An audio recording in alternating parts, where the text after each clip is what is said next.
లేచి వచ్చేస్తుంది. మనకెందుకులే, దూరంగా ఉందాం.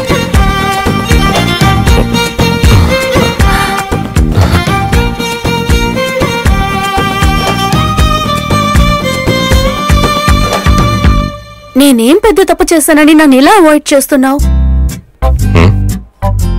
నేను ఇదంతా కావాలని చేయలేదు. నువ్వు నచ్చడం వల్లే నీ చుట్టూ తిరుగుతున్నాను. సంబంధం లేని టాకింగ్ లా ఉంది. నాతోనే మాట్లాడుతుందా? నీకు నేనంటే ఇష్టమని నాకు అస్సలు తెలియదు. లవ్వా? అయినా నువ్వు నేరుగా నాతో చెప్పొచ్చు కదా, ఎందుకు మా నాన్నతో చెప్పావు? ఏంటిది, క్యాండిడ్ కెమెరా షోనా? నేనేదైనా తప్పు చేస్తుంటే ఐఎమ్ సారీ. మా నాన్న అలా బిహేవ్ చేసినందుకు నన్ను అవాయిడ్ చేయకు. నేను నిన్నెంతగా లవ్ చేస్తున్నానో తెలుసా? దాన్ని అడుగు చెప్తుంది. తనే అనుకుంటే ఇది కూడా అలాగే ఉంది. ఇంతకు మించి టార్చర్ పెట్టుకు. I'm really sorry. I love you. పిచ్చి బాగా ముదిరింది. ఓకే, ఒక్క నిమిషం. ఎందుకు కూడా నన్ను ఒంటరిగా పిలుస్తున్నాడు? ఏదైనా కన్ఫ్యూజన్ లో ఉందా? Love confusion. లవ్ అంటేనే ప్రాబ్లమ్స్ కదా, అవన్నీ పోతాయిలేండి. బాయ్. ఏంటి పట్టించుకోవటం లేదు? తను చాలా స్ట్రాంగ్ గా ఉన్నాడే. నువ్వు వాడిని వెతుక్కుంటూ వెళ్ళలేదు కదా, వాడే కదా వచ్చాడు. తప్పకుండా వస్తాడు. ఎక్స్క్యూజ్ మీ, ఒక నిమిషం. చూసావా, చెప్పేలోపు తను వచ్చేసాడు.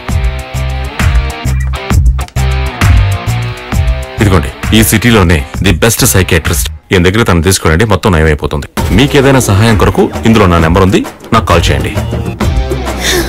బాయ్.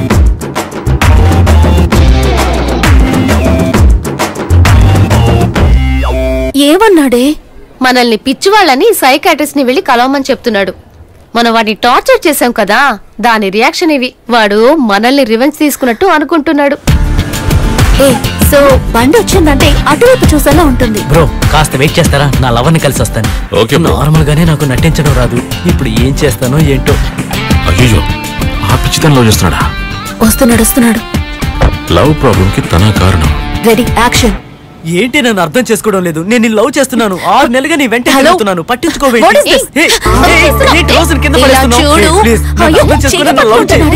వర్జిన్ కూడా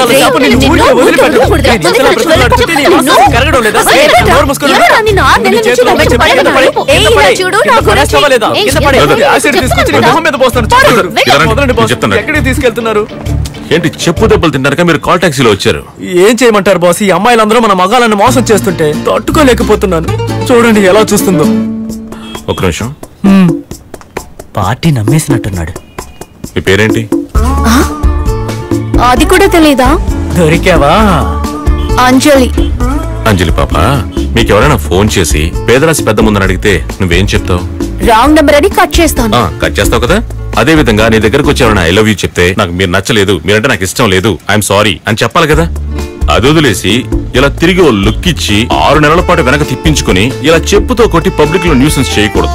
భలే బుద్ధి చెప్తున్నాడే. మీ వెనకాల తిరిగేంత వరకేనండి ఈ మర్యాదలన్నీ. చెయ్యని ఒకసారి వెళ్ళిపోయారు అనుకోండి, ఆ తర్వాత ఇవన్నీ వేస్ట్. నిజంగానే చెప్తున్నావా? నేను చెప్పేవన్నీ నిజాలే. మర్యాద ఇచ్చి మర్యాద పుచ్చుకోండి, ఓకే? ఇలా మాట్లాడతాడేంటి? బ్రదర్ మా ఇద్దరిని ఎలాగైనా కలపండి బ్రదర్. తను లేకపోతే నేను బ్రతకలేను బ్రదర్. ఇదే కదా మన మగవాళ్ళ వీక్నెస్. తను లేకుండా నేను బతకలేను అనే ప్రతి ఒక్కడు జీవితంలో బాగుపడ్డట్టు చరిత్ర లేదు బ్రదర్. 6 నెలలుగా ఫాలో చేస్తున్నాను బ్రదర్. ఓ నిజం చెప్తాను. చెప్పండి. 6 నెలల పాటు తిరిగేంత లెవెల్ కి ఈ ప్రపంచంలో అందగత్తెలే లేరు. చూసావా? లేదు బ్రదర్, అమ్మాయి పడుతుందనే నమ్మకం నాకు ఉంది. అమ్మాయి పడిద్ది అంటావేంట్రా? వాళ్ళ వల్ల పడేది మనమేరా. మరి ఓవర్ యాక్ట్ చేస్తుంది కదా, తనకంటే బెటర్ ఫిగర్ ని పడేసి తన ముందుకు తీసుకొచ్చి బెల్ట్ పులిపు. సరే బ్రదర్. మీటర్ డబ్బులు ఇచ్చాయి, నేను బయలుదేరతాను. ఇప్పుడు మనం ఏం చేద్దామే? వచ్చాడు, తన పాటికి ఏదో మాట్లాడాడు, వెళ్ళిపోయాడు. వర్కౌట్ అయ్యేలా వాడికి ఓవర్ గా యాక్ట్ చేస్తున్నాడు. వాడికి డోస్ సరిపోదు. నెక్స్ట్ టైం స్ట్రాంగ్ గా ఇద్దాం.